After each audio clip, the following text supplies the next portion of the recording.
कि what is the difference between section, subsection, clause, sub clause.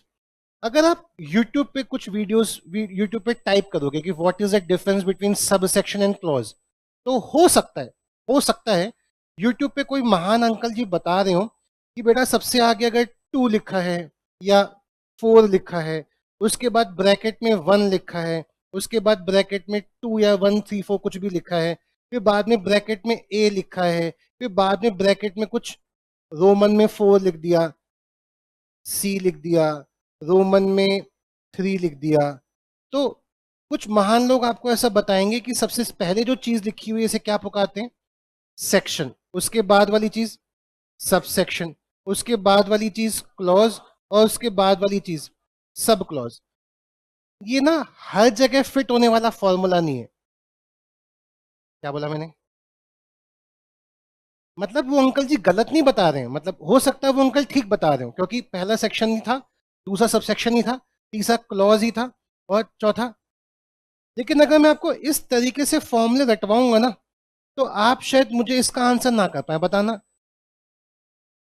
हमने last class में इतना तो समझ लिया था कि पूरा का पूरा एक्ट पैराग्राफ में टूटा होता है, और लॉ में, लीगल टर्म्स में, हम पैराग्राफ को सेक्शंस पुकारते हैं। क्या पुकारते हैं?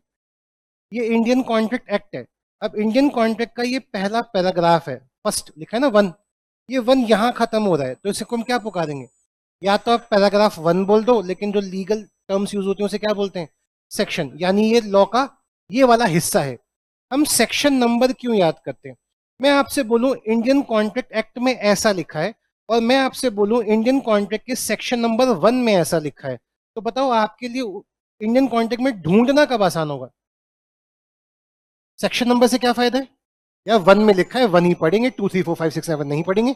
और अगर मैं बोलूं इंडियन कॉन्ट्रैक्ट एक्ट में ऐसा लिखा है, इसका मतलब अब तो आपको सारे पन्ने पलटने पड़ेंगे कहाँ लिखा है।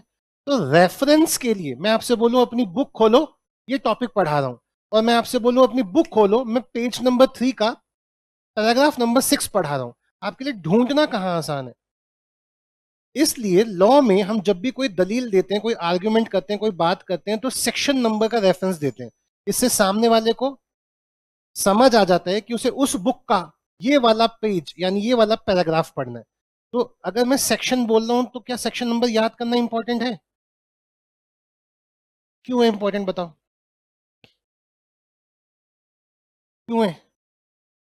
कॉपी चेकर को, जो भी आपकी कॉपी चेक कर रहा है, उसे ऐसी फील आएगी कि इस बच्चे को पूरा का पूरा लॉ पैराग्राफ नंबरों के हिसाब से रटा हुआ है। अगर आप सेक्शन नंबर ना लिखो तो क्या गलत लिख रहे हो या सही? लॉ तो लॉ ही है ना। एक जगह आप सेक्शन का नंबर लिख रहे हो, एक जगह नहीं लिख रहे, बताओ किसको ज्यादा मार्क्स मिलेंगे? मार्क्स को मारो गोली, कॉपी चेकर को इम्प्रेस कौन कर पाएगा? अब जहां कॉपी कॉपी चेकिंग तो आर्ट है, कला है, इंसान ही कर रहा है, और इंसान लोग बायस्ड होते हैं। आप में से जो बच्चा मेरे क्वेश्चनों के ज्यादा आंसर करेगा, क्या वो टीचर का प्रिय स्टूडेंट बन जाएगा? बट इसका मतलब ये थोड़ी ना वही 100 में से 100 ला सकता है। 100 में से 100 कोई ऐसा बच्चा भी ला सकता है जो शायद शाय हो और टीचर से कभी बातें ही ना करे। लेकिन टीचर को कौन सा बच्चा अच्छा लगेगा? जो क्वेश्चन पूछता है टीचर उसको रिप्लाई करता है, तो ऐसी तो वो बायस्ड हो जाएगा। वो उस बच्चे का व्हाट्सएप पे भी रिप्लाई कर रहा है, और जो बच्चा कभी क्लास में रिप्लाई नहीं करता, टीचर बायस्ड हो सकते हैं क्योंकि टीचर एक इंसान है। ऐसी कॉपी चेकर बायस्ड हो सकता है कॉपी चेक करते समय कि भाई सेक्शन नंबर लिखा है 5 में से 5, सेक्शन में लिखा ये बच्चा कहीं ना कहीं इससे तो कमजोर ही है, 4.5, क्यों काट लिए बेफालतू के आधे मार्क्स? किस बात को लेना लिखने के? इसका इनडायरेक्ट मतलब क्या निकल के आता है? सेक्शन नंबर याद कर लो, क्योंकि तुम में से कोई एक नलायक होगा जो कर रहा होगा याद, और वो नलायक याद करने के बाद क्या कर रहा है? तुम्हारी बेइज्जती करवा रहा है। तुम समझ जो मैं क्या कह रहा हूँ? 12th में कितने मार्क्स चाहिए पास होने के लिए? 33, 34, 33। 33 आया तो आप 12th पास हो। क्यों मेहनत करते हो फिर 80 प्लस 90 प्लस लाने की? अगर तुम 33 भी लाओगे तो भी सीए ही कर रहे होगे। तुम में से किसी के 90 प्लस आएंगे तो भी यहीं बैठा होगा जून के बाद। क्या उखाड़ लिया उसे 90 प्लस लाके? बैठा तो 33 वाले के साथ ही है। लेकिन 90 वाला एक दिन आपको ऐसा एहसास लाएगा, घर वाले बोलेंगे देखा उसके 90 है तेरे 33 है, मम्मी दोनों का तो सीए ही रहे हैं,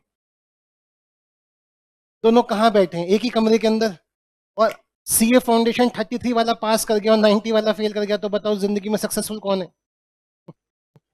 क्या उखाड़ लिया तुमने 90 लाके? बट 90 वाला 2 दिन आपको परेशान जरूर करता है। देखो इस बच्चे की शक्ल दिख रही होगी, उसके 361 मार्क्स हैं, 400 में से 361, मतलब 90% से ऊपर सी फाउंडेशन में। और एक दिख रहा होगा सबसे नीचे, उसके 202 मार्क्स हैं, उसके 202 वालों की फोटो नहीं छापते हम। तो एक बच्चे के 202 मार्क्स भी हैं, दोनों पढ़ तो सीए इंटर ही रहे हैं, या कोई पार्शियलिटी हो रही होगी इंटर में, तो सेक्शन नंबर क्यों याद करने? तुम में से कोई एक होगा जो लिखेगा, और वो एक लिख के बाकी सबको बकवास बतवाएगा। बाकी जब एक कर सकता है तो बेंचमार्क सेट हो गया ना, if he can you can. ठीक है, इसलिए सेक्शन नंबर याद करने। खैर वापिस आए, तो पूरा का पूरा लॉ जो बटा हुआ है, कैसे बटा हुआ है? सेक्शन में। ये कौन सा हो गया? सेक्शन 2। अब अगर ध्यान से देखो, अगर मैं आपको ये घटिया फॉर्मूला रख के लगवा दूं कि सबसे पहले सेक्शन होता है, फिर सब सेक्शन होता है, फिर क्लॉज होता है, फिर सब क्लॉज होता है, तो आप मुझे खुद ही पढ़ के बताओ, आप मुझे खुद ही पढ़ के बताओ, ये रहा, कि आप 2 के बाद आए हुए ए को क्या पुकारोगे? फॉर्मूले आज जो पढ़ा है उसके हिसाब से सब सेक्शन। अरे बोलो हाँ। अगर सपोज मैं बोलता हूँ ये सेक्शन नंबर 15 है, तो इस 1 को क्या पुकारोगे? सबसेक्शन। अब सबसेक्शन वाली बात यहां तो फिट बैठ रही है, यहां 1 एक्चुअली में क्या है, लेकिन ये ए वाली बात ये सबसेक्शन नहीं है, ये क्लॉज है।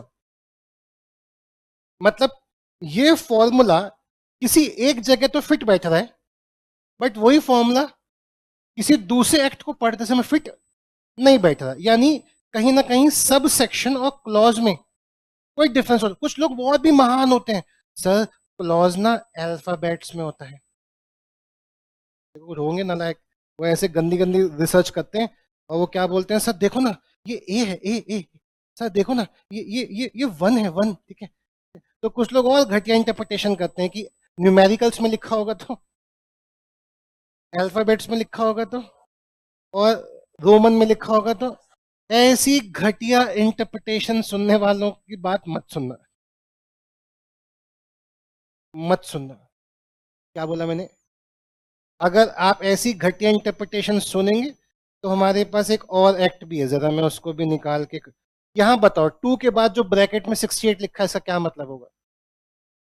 न्यूमेरिकल में है, लेकिन ये 68 क्लॉज है बेटा। एक क्वेश्चन डेवलप हुआ कि एक बेसिक सेक्शन के बाद जो कुछ भी लिखा होगा वो क्या होगा, सबसेक्शन या क्लॉज? कंफ्यूजन हो रही है। यहां पे 68 क्या है, ठीक है, यहां पे 2 क्या है, क्लॉज। लेकिन अभी मैं एलएलपी ओपन करके बैठा था, लेकिन यहां पे 1 क्या है, सबसेक्शन। तो आपके दिमाग में डेवलप होना चाहिए एक पॉइंट, क्या ये डिफरेंस क्या है, हम कैसे पहचानेंगे कि इसको क्लॉज पुकारें या सबसेक्शन? मतलब ये फॉर्मूला गया तेल लेने, ये घटिया फॉर्मूला है। जिसने जिसने इस तरीके से समझा उसकी तो बैंड बच जाएगी, वो समझ ही नहीं पाएगा कि सबसेक्शन और क्लॉज के बीच में डिफरेंस क्या है। अब ध्यान से देखना प्लीज, मैं कुछ बताऊंगा आपको, ध्यान से देखना प्लीज, कुछ बताऊंगा मैं आपको। रिवोकेशन कैसे होता है? अगर मैं आपको ऑफर दे रहा हूं तो ऑफर कैंसिल कैसे हो सकता है? तो लिखा है, अ proposal is revoked an offer is cancel revoked by the communication of notice of revocation by the proposer to the other party। अगर पहला इंसान नोटिस दे दे कि भाई मैं अपना ऑफर कैंसिल कर रहा हूं, किसको? दूसरी पार्टी को, तो जो ऑफर आपने दिया था वो क्या हो जाएगा, कैंसिल हो जाएगा। इसका मतलब, या फिर लैप्स हो जाए समय, यानी कि मैंने आपसे कहा था कि आपके लिए ये ऑफर है शाम 5 बजे तक, और 5 बज गए, 6 बज गए, तो क्या 6 बजे आप उस ऑफर को एक्सेप्ट कर सकते हैं? ये ऑफर खत्म हो गया 5 बजे। अब ध्यान से पढ़ना, क्या आप बाय से सेंटेंस पढ़ोगे तो क्या आपको प्रॉपर क्लैरिटी मिल जाएगी, या आपको बाय पढ़ने के लिए अ से शुरू करना पड़ेगा? अब proposal is revoked by, a proposal is revoked by the lapse of time, a proposal is revoked by the failure of acceptor, a proposal is revoked by the death और इंसैनिटी ऑफ द प्रपोजर। यानी जब भी आप 1 2 3 4 पढ़ रहे हो, आपको ऊपर वाली लाइन के साथ जोड़ के पढ़ना पड़ रहा है, तभी प्रॉपर मीनिंग क्लियर हो रहा है, आधा मीनिंग निकल रहा है। इस लाइन को पढ़ के क्या उखाड़ लूंगा, अ प्रपोजल इज रिवोक्ड, ये सेंटेंस ही आधा है। इसको पूरा करने के लिए मुझे 1 2 3 4 के साथ जोड़ के पढ़ना पड़ रहा है। यानी अगर मुझे 1 पढ़ने के लिए ऊपर की लाइन का सहारा लेना पड़ रहा है, तो इस 1 को मैं क्लॉज पुकारूंगा। क्या पुकारूंगा? अब बताओ 6 के बाद जो 1 2 3 लिखा है क्या है? अब ध्यान से चेक करना, ध्यान से प्लीज समझना, पूछना हो अभी पूछ लेना, कल तक के लिए मत छोड़ना। सेक्शन नंबर 15 एलएलपी का पढ़ा रहा हूं, ध्यान से पढ़ना प्लीज। जब भी कोई एलएलपी खुलेगी तो वो अपने नाम के पीछे एलएलपी लगाएगी, या फिर शॉर्ट में लिख देगी, या तो फुल फॉर्म लिखेगी लिमिटेड लाइबिलिटी पार्टनरशिप, या शॉर्ट में क्या लिखेगी, जैसे कंपनी के नाम के पीछे प्राइवेट लिमिटेड या लिमिटेड लिखा होता है, रिलायंस इंडस्ट्रीज लिमिटेड, ऐसी कोई एलएलपी खोलता है तो उसको नाम के पीछे क्या लिखना पड़ेगा, एलएलपी शॉर्ट में या फिर फुल फॉर्म लिमिटेड लाइबिलिटी। ये सेंटेंस खत्म हो गया, खत्म हो गया। फिर अगला सेंटेंस है, no LLP shall be registered by a name, कोई भी एलएलपी इस नाम से रजिस्टर्ड नहीं होगी जो सेंट्रल गवर्नमेंट की ओपिनियन में अनडिजायरेबल है। सेंट्रल गवर्नमेंट की नजर में आइडेंटिकल है, नियरली रिजेंबल करती है किसी और एलएलपी के नाम से, किसी और कंपनी के नाम से, या फिर किसी रजिस्टर्ड ट्रेडमार्क के नाम से। अब आप मुझे बताओ, जब आप पॉइंट नंबर 2 पढ़ रहे हो तो पॉइंट नंबर 1 या उसके ऊपर कुछ था पढ़ने के लिए, या पॉइंट नंबर 2 अपने आप में एक प्रॉपर सेंटेंस है, समझ आ रहा है, और 1 अपने आप में समझ आ रहा है। तो यहाँ 1 और 2 दोनों बात किसकी कर रहे हैं? बात तो नाम की कर रहे हैं ना। पहले में लिखा नाम के पीछे ये चिपकाएंगे, और दूसरे में लिखा जो भी नाम रखो वो एलएलपी और कंपनी से मिलता जुलता नहीं होना चाहिए, फ्रेश नाम होना चाहिए। अरे हाँ, अरे हाँ है ना। क्या दोनों अपने आप में प्रॉपर सेंटेंस हैं? लेकिन दोनों बात तो एक ही पॉइंट पे कर रहे हैं, नेम पे। तो नेम का सेक्शन है 15, और ये 1 और 2 अलग अलग पढ़े जा सकते हैं, तो इसलिए इनको 1 और 2 को क्या पुकारेंगे? क्या डिफरेंस समझ आया सब सेक्शन और क्लॉज में? जब एक लाइन पढ़ने के लिए हमें ऊपर वाली लाइन के साथ जोड़ के पढ़ेंगे तभी प्रॉपर मीनिंग आएगा, तो उसे क्या बोलते हैं? क्लॉज। और जब हर सेंटेंस सेपरेटली पढ़ा जा सकता है, सब सेक्शन।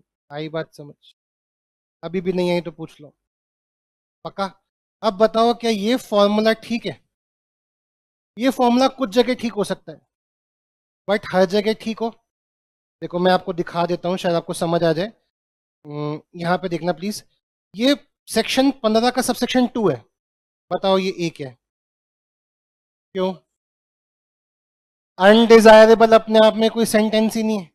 अनडिजायरेबल पढ़ने के लिए क्या पढ़ना पड़ेगा?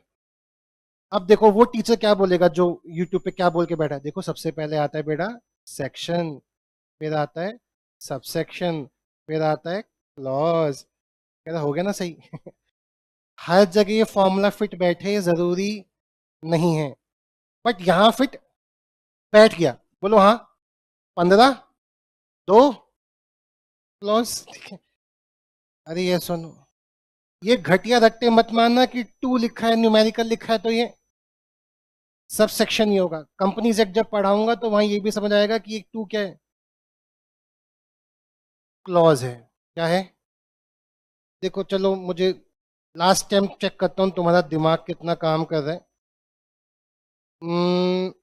सेक्शन 25 का ये जो 1 2 3 लिखा है, बताओ क्या है?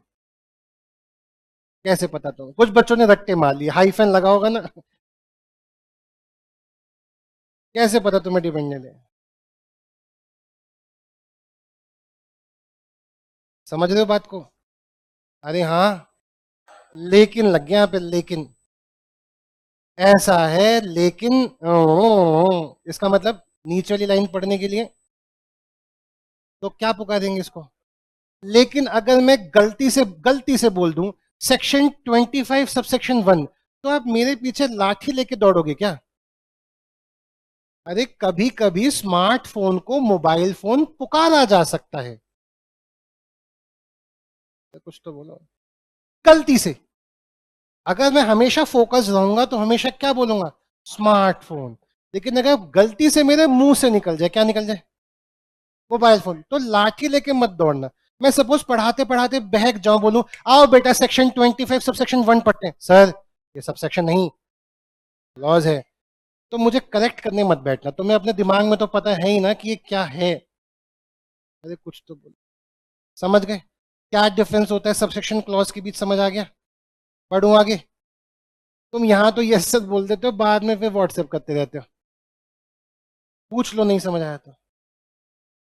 नए बच्चे बेटा जिनकी पहली क्लास है उनको ही समझ आया बात। पूरा का पूरा एक्ट, कानून कैसे बटा हुआ है सेक्शन में, सेक्शन के अंदर भी कुछ लिखा हो सकता है। वो जो अंदर लिखा हुआ है वो सबसेक्शन या क्लॉज, वो हम डायरेक्ट पढ़ के ही समझ सकते हैं। आई बात समझ?